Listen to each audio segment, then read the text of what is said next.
Hello மக்களே, எங்கள் வீட்டில் கீரிக்கோழி அதோடைய குஞ்சுகளை பார்த்துருவோமா? இங்கே பாருங்கள், இது வந்து பார்த்திங்கன்னா ஒரு 9 குஞ்சு போல் பறிச்சிச்சிங்க. ஆனால் இதில் இப்போ மிஞ்சி இருக்கிறது ஒரு 6 குஞ்சு தாங்க மிஞ்சி நிற்கிது. ஆமாங்க மக்களே, இந்த கோழிங்க வந்து பாருங்கள், நாங்கள் அரிசி போட்டுறோம் சாப்பிட்டுட்டு இருக்குது. இதுக்கு நினைக்கும், இப்போ நீங்கள் அரிசி போட என்ன வளர்க்குறீங்கடா, அப்புறமா என்னை அடித்து சாப்பிட்ருவீங்கடா அப்படின்னு இது மைண்ட் வாய்ஸ் சொல்கிறத நாங்கள் கேட்க முடியுதுங்க. இந்த மாதிரி உங்கள் வீட்லேயும் கோழிகள்லாம் வளர்த்துறீங்களா?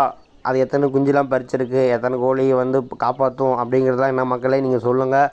அப்புறம் அந்த கோழிங்களுக்கெல்லாம் நீங்கள் என்னென்ன பேர் வச்சுருக்கீங்க அப்படின்னு சொல்லுங்கள். இங்கே பாருங்கள், நாங்கள் வந்து இது கீரிக்கோழின்னு சொல்லியிருக்கோம், அதோட அம்மா கோழி. அடுத்து பாருங்கள், வெள்ளை கலரில் ஒரு கோழி இருக்குது. இதுலேயே ஒரு 2 கீரிக்கோழி இருக்குது. அடுத்து செவலை கோழிங்க இருக்குது.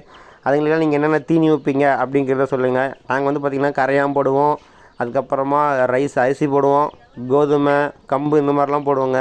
நீங்கள் என்ன இதெல்லாம் போடுறீங்க அப்படிங்கிறத சொல்லுங்கள்.